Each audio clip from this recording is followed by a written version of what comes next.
Baik, kita lanjut sesi yang kedua.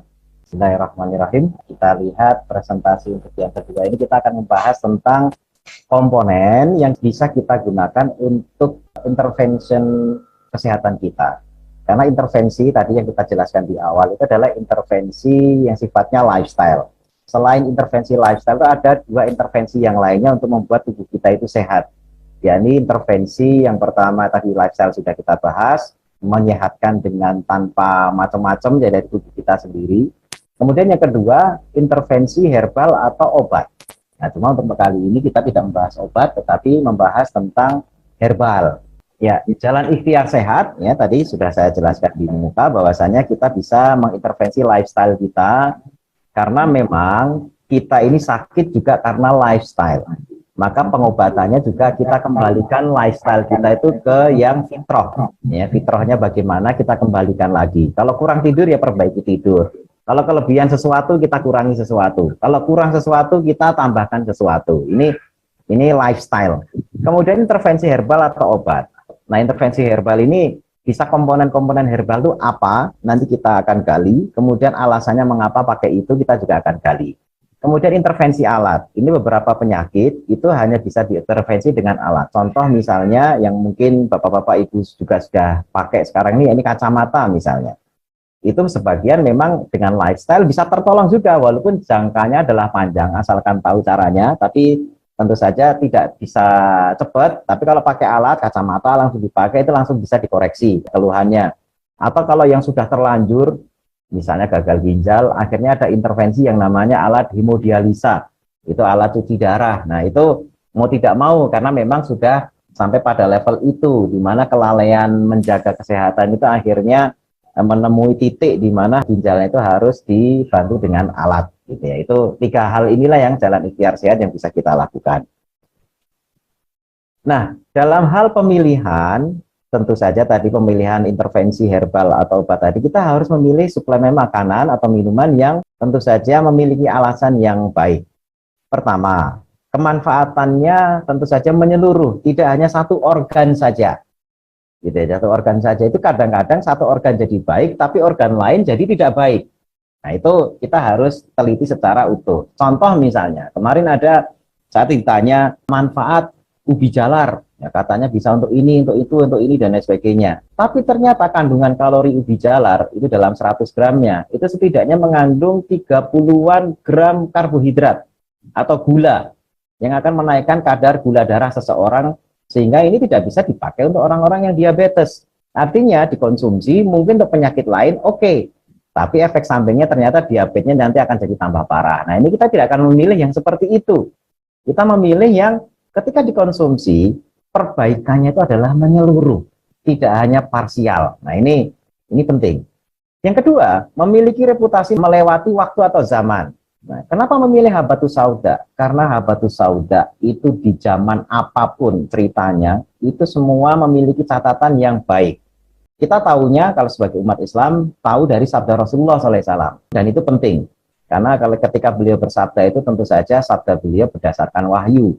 Dan ternyata habatus sauda dalam penelitian itu sudah dipakai dari sejak ribuan tahun yang lalu. Dari sejak zaman Mesir kuno itu memiliki catatan-catatan penyakit-penyakit dan sekaligus penggunaan habatus sauda untuk menangani penyakit dari sejak zaman Mesir kuno. Dan itu merupakan minyak yang dipakai untuk memumikan raja-raja Mesir. Jadi muminya itu dijaga agar tidak rusak dan lain sebagainya itu dengan borehan minyak habatus sauda, salah satu sebagai komponennya. Nah, kemudian di zaman Yunani kuno itu pun dipakai juga. Di zaman Romawi kuno itu pun dipakai. Kemudian datanglah Rasulullah SAW dengan sabda beliau yang menguatkan penggunaan habatus sauda. Kemudian di zaman modern ternyata ahli medis dan juga ahli farmasi meneliti dengan ratusan jurnal yang sudah bisa diakses saat ini di dunia maya yang menguatkan apa saja yang selama ini telah dialami dari sejak zaman Mesir kuno, Yunani kuno, Romawi kuno, sampai zaman modern. Ternyata penggunaan habatus sauda ini tidak lekang oleh zaman. Kalau bahan ini tidak berkhasiat, tidak nunggu lama untuk ditinggalkan orang. Nah, misalnya ada selentingan, konon kabarnya ini berkhasiat, dipakai, ya tidak berkhasiat, ternyata tidak berkhasiat, dicobakan lagi nggak berkhasiat, itu nggak usah nunggu 10 tahun. Ya, nggak perlu nunggu 10 tahun, pasti ditinggal orang. Baru setahun aja boomingnya hilang. Pertama mungkin booming, ini setahun 2 tahun, saya pernah nyoba nggak ngefek, ya itu mesti akan ditinggal. Tapi habatus sauda ini tidak hanya 10 tahun, bahkan bisa sampai berabad-abad, puluhan abad, bukan puluhan tahun. Ya, melewati zaman dan tetap dipakai, bahkan semakin dikuatkan dengan adanya riset-riset. Nah, ini makanya memiliki reputasi yang tinggi. Jadi, reputasinya itu bukan baru kemarin sore, bukan. Justru kalau yang namanya bahan terapi, reputasi itu penting. Beda dengan alat-alat gadget. Ya, gadget itu makin mutakhir makin bagus. Kalau kita pakai HP yang keluaran tahun 2000-an itu kita dianggap kuno. Ya, kita akan, wah ini HP-nya jadul banget, ini pakai gadget kok tahun 2000-an atau tahun 1900-an yang HP-nya itu gede-gede gitu ya. Nah, itu mesti kita dianggap kuno. Tapi kalau yang namanya pengobatan, makin kuno itu menunjukkan makin manjur. Karena ternyata melewati sekian zaman itu bertahan. Gitu kan. Nah, ini bedanya antara pemilihan gadget dengan pemilihan bahan terapi. Reputasi itu penting. Kemudian yang berikutnya, mudah dan nyaman dikonsumsi. Karena ada beberapa bahan komponen yang menjanjikan khasiat, tapi nyarinya luar biasa susah. Ada jamur, yang jamur itu hanya numbuk, gitu ya. Jadi jamur itu menyerang otak binatang. Ketika dia menginfeksi otaknya itu kemudian menyebabkan binatang itu mati. Nah, baru kemudian dari otaknya itu numbuh jamur. Nah, jadi jamur itu parasit di binatang itu, tapi nyarinya susah sekali.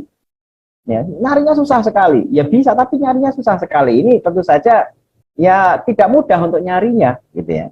Nah, kemudian juga tidak nyaman konsumsinya. Ada beberapa yang rasa pahitnya luar biasa gitu ya. Kemudian ada yang kalau kita baca di beberapa artikel-artikel, mungkin ada yang punya artikel pengobatan masa lampau gitu kan. Itu ada pengobatan tuh untuk mengobati penyakit A. Mereka itu mengkonsumsi. Ini betul-betul ada, cuma saya tidak menyarankan ini dilakukan. Don't try this at home gitu kan. Jadi untuk menjaga kesehatan vitalitas itu berburu rusa dimakan mata yang kirinya. Nah, gitu-gitu. Itu susah banget itu. Sudah berburu rusa itu kemana, terus ya ambilnya hanya mata kiri, dan alasan kenapa mata kiri, kenapa, itu juga nggak dijelaskan gitu. Nah, ini hal yang tentu saja tidak mudah dan tidak nyaman untuk dikonsumsi. Tidak semua orang tuh doyan makan mata rusa, selain susah juga tidak nyaman. Nah, kemudian ilmiah didukung dengan riset. Jadi tidak hanya sekedar katanya-katanya. Nah, kalau kita cuma katanya-katanya itu nanti hanya sekedar menunggu waktu untuk menunggu kecewa. Nah, kita tidak ingin dalam hal ini coba-coba, tapi melalui riset bahwasanya memang memiliki khasiat yang manjur buat kesehatan kita. Nah, ini kita akan bahas tentang habatus sauda yang disabdakan oleh Rasulullah SAW memiliki komponen penyembuh segala penyakit kecuali kematian. Ini hadis ya. Dan kita beriman dengan apa yang disabdakan oleh Rasulullah. Hanya secara riset ternyata apa yang ditemukan dalam riset ini saya sebutkan di sini banyak, dan itu masih di bawahnya ada dan lain-lain. Karena nanti kalau pengen lebih lengkap bisa baca buku saya. Itu hanya untuk daftar pustakanya, itu bisa berhalaman-halaman, itu baru daftar pustakanya gitu. Jadi baca daftar pustakanya itu capek gitu, karena bisa sampai puluhan daftar pustaka, itu bisa puluhan riset itu saya tulis di buku saya itu ada anti-inflamasi, antioksidan, anti kanker, antibiotik, anti diabetes, anti kolesterol, anti trigliserid, anti asam urat, kemudian juga hipertensi, anti hipertensi, anti macam-macam. Yang kalau dituliskan di sini dan kita bahas satu-satu, itu bisa disajikan puluhan riset untuk tiap-tiap penyakitnya. Nah, ini tentu saja luar biasa. Makanya kenapa ini dipilih. Ya, hanya kadang-kadang sebagian saudara kita itu menggunakan habatus sauda itu dengan hanya mengandalkan keyakinan. Sisi saintifiknya itu tidak dipelajari. Padahal keyakinan itu bagus, itu landasan utama. Tapi saintifiknya juga harus diketahui agar bisa mendapatkan dosis yang pas sehingga berefek terapi. Nah, sisi itu yang jarang-jarang kita gali secara mendalam. Karena kalau sisi keyakinan, itu kadang-kadang main vonis orang. Kok saya konsumsi nggak sembuh, itu nggak yakin sih. Nah, jadi sudah sakit, nggak sembuh, dianggap keyakinannya lemah gitu. Padahal belum tentu karena tidak yakin. Bisa jadi karena memang dosis yang dikonsumsi tidak menyebabkan penyembuhan dalam penyakit yang dia derita. Untuk kenyang saja, itu ada dosis. Sekedar kenyang saja itu ada dosis. Ada orang yang setengah piring baru kenyang, ada yang sepiring baru kenyang. Jadi hanya sekedar kenyang belum manfaat terapi, hanya sekedar kenyang aja ada dosis, apalagi untuk menyembuhkan penyakit. Nah, maka ini habatus sauda ini sudah lengkap, ya, segala macamnya ada, tinggal bagaimana dieksplor. Nah, dalam komponen itu terdapat habatus sauda itu sekitar hampir 400 mg. Makanya saya di sini sebutkan kalau cuma segitu berapa apa sih yang bisa kita dapat, gitu kan? Karena tidak sampai tinggi banget, tidak. Tapi apakah memiliki manfaat kesehatan? Tetap memiliki manfaat kesehatan. Ini yang saya screening itu hanya yang sehari itu cuma 500 mg. Ya, jadi yang bisa kita dapat dengan itu adalah meningkatkan imunitas atau meningkatkan sistem imun yang non-spesifik. Non-spesifik itu tubuh kita itu memiliki sistem imun yang selalu melakukan surveillance. Surveillance itu keliling. Ada sel patroli, ada sel makrofag yang selalu berpatroli ke tubuh kita, yang nantinya dan juga ada sel limfosit gitu ya. Dia patroli untuk mencari komponen-komponen yang sekiranya dianggap asing kemudian dihancurkan.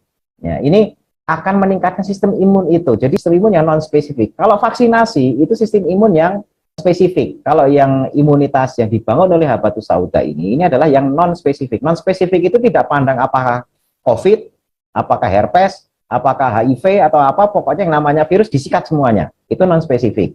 Tapi kalau yang spesifik, misalnya Bapak Ibu dapat vaksinasi COVID misalnya, itu hanya mengenali yang dikenal saja. Jadi misalnya imunnya untuk COVID-19, ya COVID-19 saja, begitu virus yang lain datang ya dibiarin. Itu yang sifatnya spesifik, jadi hanya yang dikenal saja. Tapi kalau non-spesifik, semuanya. Memang masing-masing memiliki kelebihan dan kekurangan.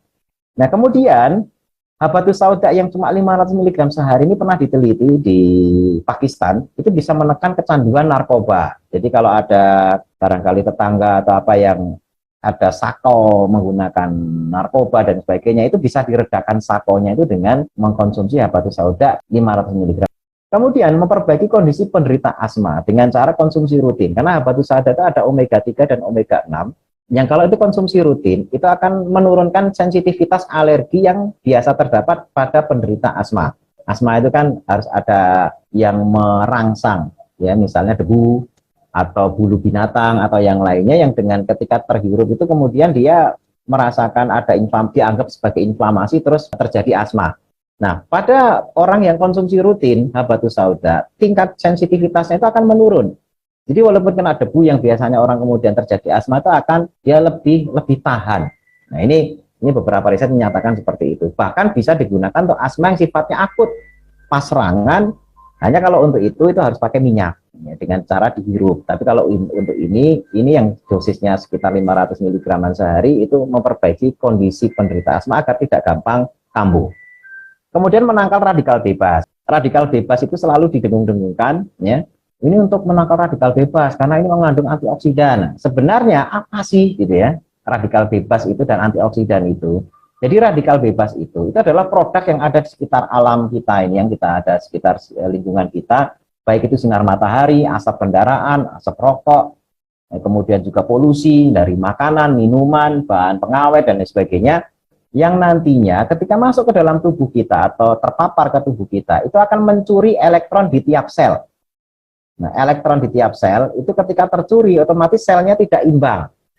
Jadi harusnya imbang antara positif dan negatif. Elektron itu negatif. Kalau elektron dihilangkan, maka kondisi selnya itu tidak imbang, karena harusnya untuk netral itu positif dan negatif itu ada, tapi yang elektron yang negatif ini diambil, maka ini nggak imbang lagi, sehingga untuk menyeimbangkan harus ada yang ganti elektron tersebut. Nah, radikal bebas itu selalu mencuri elektron, sementara yang mengembalikan elektron itu adalah yang disebut sebagai antioksidan. Jadi kalau kita tinggal di lingkungan yang banyak polusi, minumnya juga mungkin sudah air pump, tapi ya kadang-kadang air pump kualitasnya kurang bagus gitu ya. Kemudian juga terpapar oleh polusi udara, pabrik, ya, sinar matahari gitu ya. Sinar matahari langsung sudah nggak sehat lagi di negara tropis itu. Nah, itu yang menyebabkan nantinya antioksidan itu dibutuhkan. Karena kalau tidak, itu radikal-radikal bebas yang terpapar ke tubuh kita akan mencuri elektron. Nah, kalau dibiarkan tercuri elektronnya tanpa dikembalikan, akan terjadi kerusakan DNA. Kerusakan DNA ujung-ujungnya adalah penuaan dini atau kalau enggak terjadi kanker. Nah, ini yang kita hindari karena kalau sudah terjadi kanker, pengobatannya akan lebih susah. Makanya dari menangkal radikal bebas ini bisa mencegah sekian banyak penyakit orang modern yang kita intervensi dengan masuknya bahan-bahan herbal atau bahan-bahan yang nutrisinya bermanfaat bagi kesehatan kita. Baik, itu yang bisa kita bahas tentang komponen herbal. Kenapa memilih Habatus Sauda? Karena memang dari semua tadi histori, ilmiah, dan sebagainya sudah disampaikan. Mudah-mudahan dua intervensi tadi lifestyle dan juga herbal yang kita konsumsi ini bisa mampu menjaga kesehatan tubuh kita dan mampu melawan tantangan zaman. Ya, karena kita tinggal di zaman modern, harus dihadapi dengan cara yang baik, dengan komponen yang menyehatkan, agar kita tidak kemudian ikut-ikutan jadi sakit ya, dari penyakit metabolik sindrom ataupun penyakit dunia modern tadi. Sekali lagi saya ucapkan terima kasih atas semua perhatian.